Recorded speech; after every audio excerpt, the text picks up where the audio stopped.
Hi there, I'm Guitar Hero 1885. In this video I'm going to take a look at Comix Zone, released for the Megadrive or Sega Genesis in 1995. It's an action platform game. I have it on PS2, which is on the Megadrive collection, Sega Megadrive collection for PS2.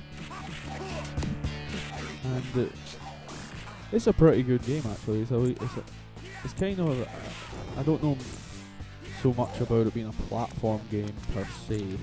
It's more of a beat 'em up, sort of, with a nice sort of mechanic to it, where you're actually in a comic and you can sort of burst through pages and climb through the different windows in the pages. There are some elements of platforming to it. There are quite a lot of obstacles to traverse here and there.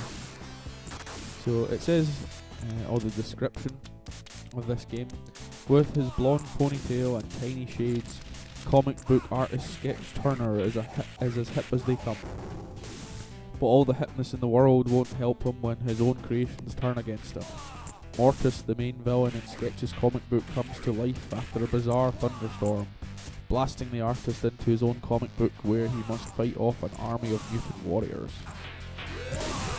So you're a comic book artist and you end up in your comic by some mysterious means, and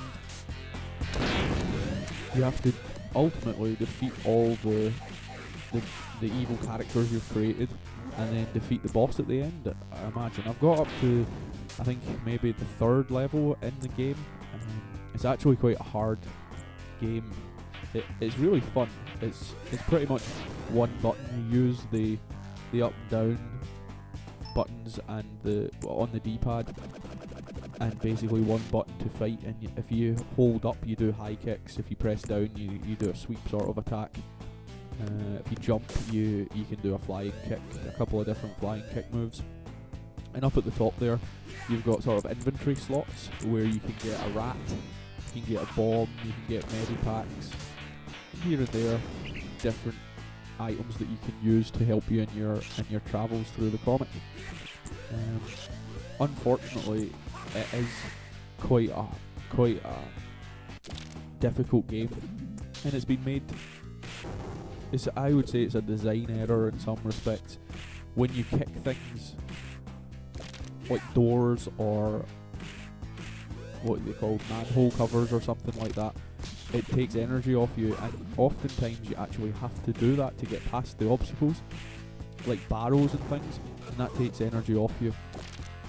And there's not that many health packs in the game at all. I haven't been able to find many.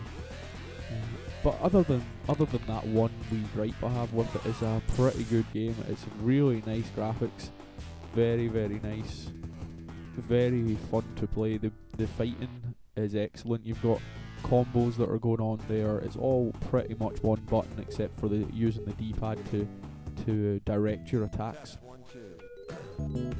But altogether, it's an excellent game. It's very enjoyable. I have played it through to the third level or so. It takes a wee leap in difficulty. Now, if you saw there at the beginning, there's actually 3 pickups at the beginning that I forgot to get. One of them's a knife, I think there's a medipack and a bomb, and I've forgotten to pick them up in my haste to start fighting. But it's, as I say, fun and enjoyable game.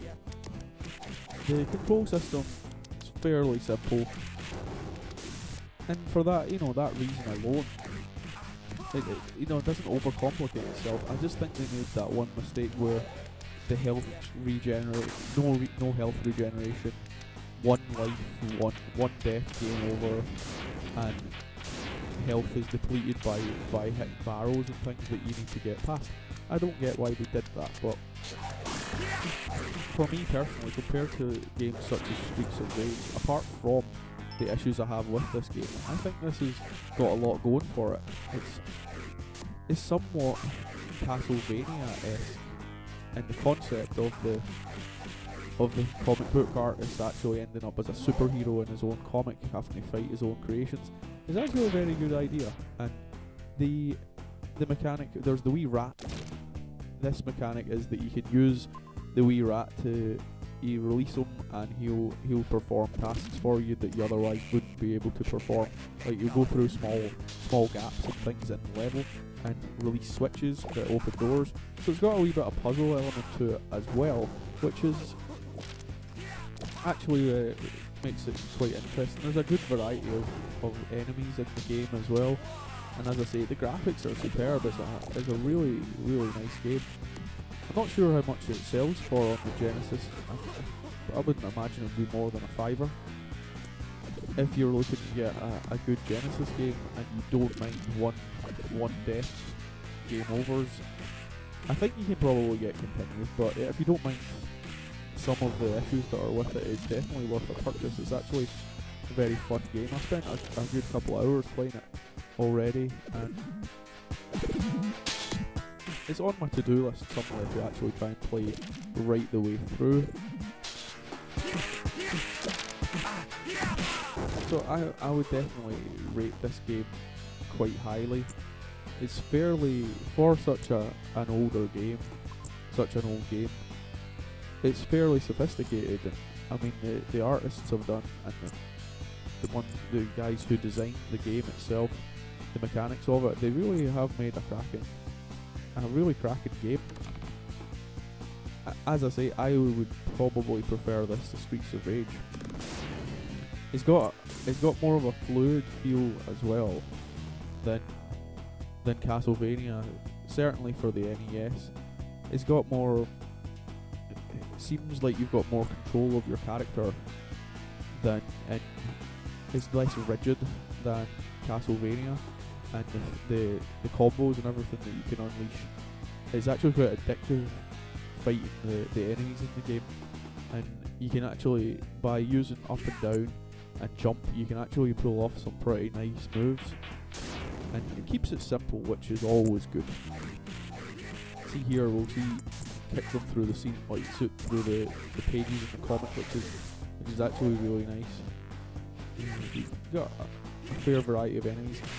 Later on, it does take a nice leap in difficulty after the next section. I didn't get past the second part of the first area.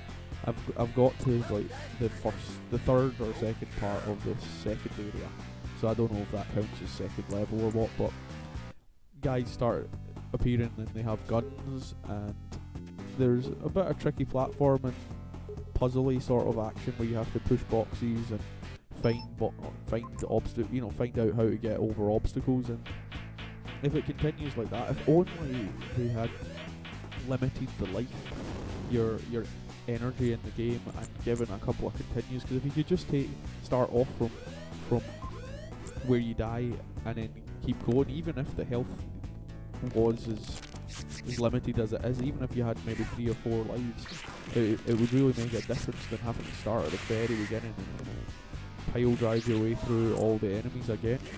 But the combat is fun, as I said, and even if you have to repeat it, the next sections of the game over and over to progress.